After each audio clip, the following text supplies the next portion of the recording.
Taylor was ready for a new chapter. Her heels clicked against the stone path as she approached the entryway, and her silk dress swayed with every step. Rich Forrester and Brooke Logan's recent reunion in Italy shook their social circle, causing Taylor to feel both liberated and restless. For years, she had been trapped in Ridge's uncertainty, her heart attached to a man who could never truly pick her. But today, with Ridge and Brooke relishing in their restored love, Taylor felt strangely liberated. It was as if the cosmos had finally freed her from the screenplay she had been obliged to follow for decades. Tonight, she was neither the scorned ex-wife nor the poised psychiatrist. She was just Taylor, a woman determined to reclaim her own story. Inside Iel Jardino, the ambience was warm and personal. The faint hum of conversation blended with the clink of glasses and the soft strumming of a guitar by a musician buried in the corner. Taylor searched the room, her gaze falling on a man sitting alone at a tiny table near the window. He was younger than she'd imagined, possibly in his early 30s, with dark, tousled hair and a jawline that seemed like it had been sculpted by a Renaissance sculptor. His navy blazer was fitted just enough to suggest a slim, athletic build, and he held a glass of red wine with casual assurance that made her pause. There was something compelling about him, a quiet intensity that seemed to bring the air around him into sharp focus. She hadn't come here seeking for anything special, but the sight of him piqued her interest, a flicker of wonder, a spark of possibilities. The waiter, a wiry man with a loud Italian accent, welcomed her cheerfully and directed her to a seat just a few feet away from the stranger. As she sank into her chair, she grabbed his attention, and he gave her a little, knowing smile that sent shivers down her spine. It wasn't the planned charm of the men she was used to, who used their charisma as a weapon. This was different, authentic, unguarded, and almost playful. Taylor ordered a glass of Prosecco, her fingertips skimming the edge of the menu as she cast another glimpse at him. He was reading on his phone, his brow slightly furrowed, when he noticed her staring. Instead of turning away, she maintained his stare, her lips curving into a slight smile. He raised his glass slightly in a quiet toast, and she returned the gesture. The scene was reminiscent of one of her mother's favorite old Italian flicks, full of hidden promises and the excitement of the unknown. The waiter came with her drink, and Taylor made a decision before she had time to think about it. She adjusted her clothing, and strolled over to his table. "Is this seat taken?" she said, her voice firm yet with a tinge of malice. He looked up, his green eyes reflecting the candlelight. "It is now," he said, his voice low and warm, with a hint of an accent she couldn't identify. He motioned to the chair across from him, and she sat, feeling the weight of her own confidence land on her. "I'm Taylor," she said, offering her hand. "Luca," he said, his grip hard yet kind. "You don't strike me as someone who usually approaches strangers in restaurants." She laughed, her voice lighter than she'd felt in weeks. "I am not. But tonight feels different." Luca sat back in his chair, watching her with an intensity that was both disarming and thrilling. "Different is good," he explained. "Different is where the best stories start." They spoke readily, and the discussion flowed like the wine that kept appearing on their table. Luca worked as an art dealer, based in Monte Carlo, Milan, and New York. He talked passionately about Renaissance painters and modern minimalists, his hands moving animatedly as he recalled a Botticelli he had once handled. Taylor was captivated to his excitement, the way his eyes light up when he talked about something he enjoyed. It was a startling contrast to the careful, calculated world she had known for so long. As the night progressed, the restaurant emptied out, leaving only a few patrons and the soothing glow of candles. Luca leaned in, his voice lowering to a conspiratorial whisper. "You know, I've been coming to Iel Jardino for years, and I've never had a conversation like this." Taylor arched an eyebrow, skeptical yet fascinated. "Is that a line you use on all the women who wander into your orbit?" He laughed, a deep, genuine sound that made her stomach turn. "There are no lines. Just the truth. You are unexpected." She felt a heat rise up her neck, but she did not look away. "You're not so predictable yourself." The guitarist in the corner started playing a new tune, a slow, mournful melody that appeared to wrap around them, cocooning them in their own small universe. Luca stood and extended his hand. "Dance with me." Taylor paused for a split second, her practical side whispering that this was reckless, that she didn't know this man, and that she was Taylor Hayes for goodness sake, psychiatrist, mother and pillar of calm. But then she grabbed his hand and let him bring her to her feet. They proceeded to the tiny open area at the window, his hand lightly resting on her waist and her fingers curving over his shoulder. The dance was basic and unhurried, yet it felt like a protest against every deliberate decision she'd ever made.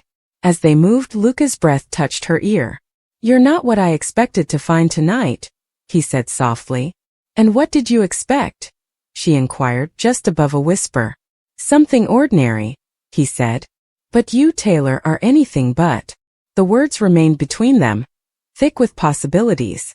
When the song ended, they did not instantly separate. Their bodies remained close, and the air between them charged. Taylor felt a surge like she hadn't felt in years, maybe ever. It wasn't just the attraction. It was the exhilaration of being seen for herself, unfiltered and unburdened, rather than as Ridge's ex or Steffi's mother. They returned to their table, but the night felt different, as if a door had opened that neither of them could close. Luca told her about his childhood in a little village outside Florence, where he was surrounded by art and culture, and how he left home at the age of 18 to pursue a goal that would take him across continents. Taylor recounted fragments of her own story. Not the polished version she offered at galas or interviews, but the messy truth of a woman who battled for love, lost it, and was still finding out what to do next. Taylor realized she didn't want the night to end as the restaurant was about to close. Luca appeared to sense it as well, examining her gaze as he paid the bill. "Will you walk with me?" he said. They strolled out into the cool night air, Monte Carlo streets quieter, the stars dazzling against the inky sky. They meandered aimlessly, passing fountains and shuttered businesses. Their talk never paused. Luca had a way of asking questions that made her feel like he was genuinely curious, rather than merely filling the silence. He wanted to know what made her laugh, what terrified her, and what she fantasized about when no one was looking. They came to a halt by a little fountain, the water of which reflected the moonlight. Luca dipped into his pocket and took out a penny. "Make a wish," he urged, passing it to her. Taylor rolled the coin between her fingers, contemplating. "What if I don't know what to wish for?" "Then wish for something new," he stated softly but confidently. "Something you've never let yourself want before." She closed her eyes, letting the penny cool across her palm before tossing it into the water. She didn't tell him what she wished for, but her smile felt like a confession. They kept walking, their shoulders brushing periodically, and the stillness between them became more comfortable. When they reached the harbor's edge, with the yachts floating softly in the water, Luca turned to face her. "I don't know what happens next, Taylor," he told me, "but I'd like to find out." Her heart was racing, but she did not hesitate. So would I. The next few days flew by. Taylor and Luca met again the next evening, and the one after that, with each encounter revealing another dimension of their personalities. He led her to a little art gallery tucked away in an alley, where they discussed the virtues of abstract expressionism over cappuccino. She showed him her favorite spot on a cliff overlooking the sea, where they sat for hours discussing everything and nothing. Their connection felt easy with a beat that was both new and old, like a tune she had forgotten she knew. But it wasn't all easy. Taylor's life was complicated. Her children, her profession, and the shadow of her relationship with Ridge. She told Luca about it one night over dinner, her words hesitating at first, then pouring forth like a dam breaching. He listened without judgment, his palm lightly resting on hers and his gaze never leaving her face. When she was done, he didn't offer platitudes or try to mend things. He simply responded, "You are stronger than you give yourself credit for." It was a simple sentence, yet it seemed like a revelation. Taylor had long defined herself by her toughness, her capacity to face grief and betrayal and still stand tall. But Luca saw more than just the survivor, the lady who laughed at his bad puns, competed in chess, and blushed when he complimented her smile. Their romance was not without its hurdles.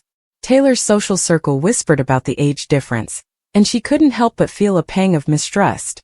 What was she doing falling for a man she'd only known for a few weeks?